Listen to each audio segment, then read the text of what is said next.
Hello everyone, welcome to StudyIQ IAS English. My name is Praveen Mishra and today we are going to discuss about the Public Safety Act of the state belonging to the name Jammu and Kashmir. So what is the news here? One of the legislator of the Aam Aadmi Party or the lone legislator of Aam Aadmi Party into the Jammu and Kashmir State Assembly has been arrested on the grounds of disturbing the harmony, assault on the officers as well as disturbing the internal peace of the valley through the act that is popularly named as the Public Safety Act, which has been amended over the time multiple times. Well, obviously, this is a Preventive Detention Act, a law that detains a person without any criminal act or any type of unjust act, or basically, even if a person has not violated any law, then also on the grounds of suspicion, on just the grounds of so-called shak, the word in Hindi, any person can be arrested by the authorities.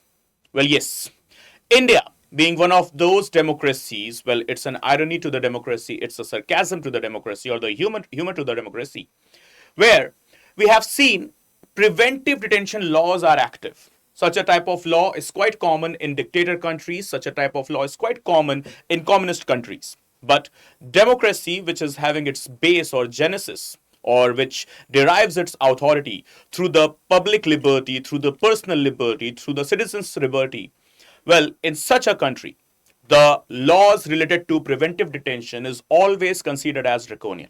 But let's not make the mistake, guys. Maybe the laws could be draconian, but ultimately, in a country, in an environment like us, such type of laws becomes important. And yes, we must also not make any mistake here.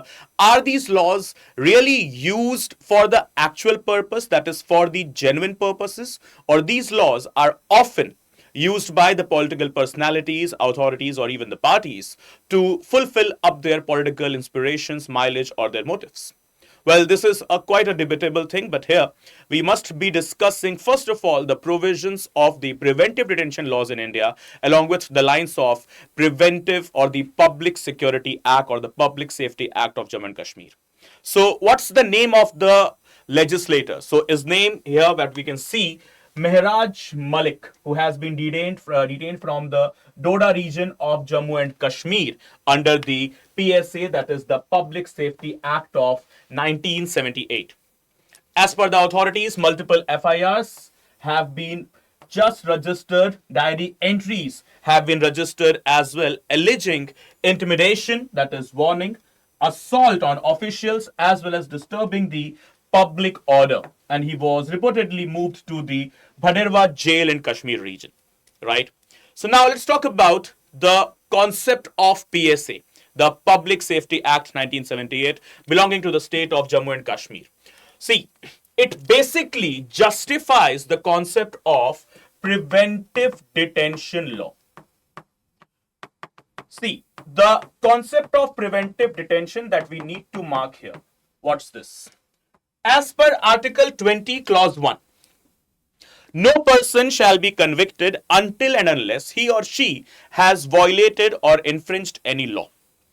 Until and unless the person has violated a law, that person cannot be taken into any kind of conviction or custody. A law which is already in force. This is what Article 20, Clause 1 says. But on the contrary to this Article 20, Clause 1, we have got Article 22, Clause 2, which says even if a person has not committed any crime, but yes, the authorities suspect that this XYZ person can commit a crime. Remember, hasn't committed a crime, but yes, authorities are of the opinion and they are 100% quite sure on the fact that this XYZ person can commit a crime. So on this grounds of suspicion, any person can be taken into the this custody or conviction through the preventive detention laws in India, right? So here we have got some of the constitutional provisions. Are these preventive detention laws against the provisions of Article 21? Absolutely, absolutely it is. Are these not violating the provisions of Article 20, Clause 1? Absolutely they are violating. But here is the catch or the twist. The doctrine of reasonable restrictions, as well as when we talk about the doctrine of pith and substances, as well as when we talk about doctrine of exceptions.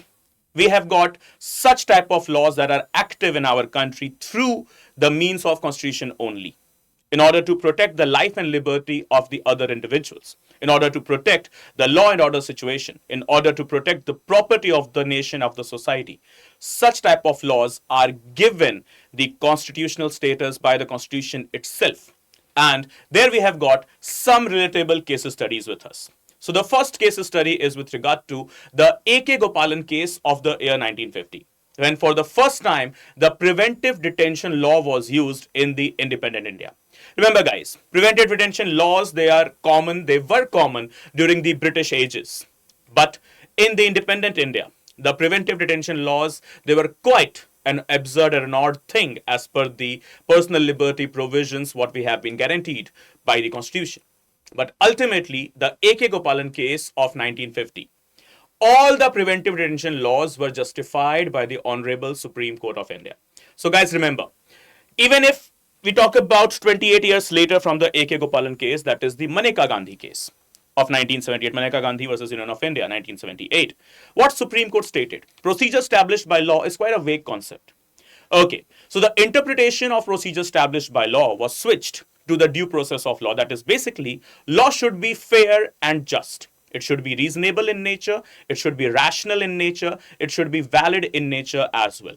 So, taking the inspiration or taking the lines from the A.K. Gopalan case as well as the Maneka Gandhi case of 1978, we have got multiple acts that are present in our country even before the Maneka Gandhi case, even after the Maneka Gandhi case. Like for example, once upon a time we had the acts or the statutes like Maintenance of Internal Security Act. Apart from that, we got the Coffee POSA, that is Conservation of Foreign Exchange and Prevention of Smuggling Act. Then we got TADA, Terrorist and Disruptive Activities Act. We got POTA, Prevention of Terrorist Activities Act, right? So these were those laws which were actually focusing on the preventive detention the preventive detention facts. And so all of these laws were consolidated under one law, and now it is known as the National Security Act as well as the Unlawful Activities Prevention Act. And taking inspiration from Unlawful Activities Prevention Act itself, in the valley, that is in Kashmir, the crown of our country, we have got the PSA, that is the Public Safety Act of 1978. So guys, just consolidating the facts here. Yes, preventive detention laws are undemocratic, but ultimately, it comes through the doctrine of pith and substance and the doctrine of reasonableness and the need as well. So, in the ecosystem which Indian country, Indian democracy is surviving, the type of uproar, public outcry and outrage and the conspiracies as well as the external influence in our political as well as social setup is clearly evident. Such type of laws becomes an elementary factor in order to protect the internal security and sovereignty of the nation. And yes, ultimately, on the other side, we can't even deny this fact that such type of laws are severely misused. But ultimately, once again, this point, the laws are misused. Which law is there which is not misused in our country or anywhere throughout the planet? Right? So technically speaking, preventive detention laws, are they constitutionally valid? So yes, taking the inspiration once again through the A.K. Gopalan case as well as the Maneka Gandhi case, and now finally talking about the ADM Jabalpur versus Shashikant Shukla case, Shivkant Shukla case of 1976. Yes, these are the laws which are absolutely valid in nature. Right, guys? So remember, just let's talk about the ADM Jabalpur versus Shivkant Shukla case. We will be having a separate session on this one particular case where we have experienced that how Supreme Court even or the judiciary even once upon a time used to bow down in front of the legislative authority. And this was the time period of not so good national emergency of 1975 to 77. Right, everyone? So this is it with regard to the topic, with the session, what we can call it as the Public Safety Act of 1978 related to the valley, that is the crown of India, Jammu and Kashmir. So it's your opinion now that would be making a huge difference. So please let us know your opinion into the comment section. That is Public Safety Act really an act which is, a genuine thing in nature, or you think This time, the usage of Public Safety Act with regard to the detention of the Aam Aadmi Party legislator is something that is not genuine, something that is based on the malified grounds, something that is inspired by political benefits. So the judgment will be yours and your opinion shall be represented into the comment section as well. And your comments we shall be discussing before the start of the next session. Okay, everyone. So thank you so much for watching. But before you leave, remember, guys, if you are a serious UPSC CSE aspirant, this information is for you. We have got our resolution plus batches to be commenced from 20th of September if you are an aspirant eyeing for the examination of 2026. Or in case if you are an aspirant eyeing for 2027, then our batches are starting from tomorrow itself, that is 10th of September, or even for 2028. Once again, the batches are commencing from tomorrow, that is from 10th of September.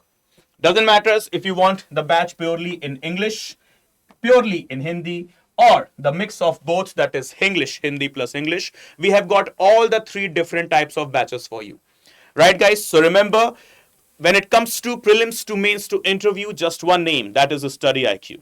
And so here we have got the resolution plus batches that shall be providing you with 1,000 plus hours of live classes, access to recorded lectures, as well as the prelims test CDs, mains test CDs, interview guidance program, books sent to you at your doorstep. 18 books will be sent to you at your doorstep, along with teachers' personal class notes that will be shared with you at the end of the class in PDF format.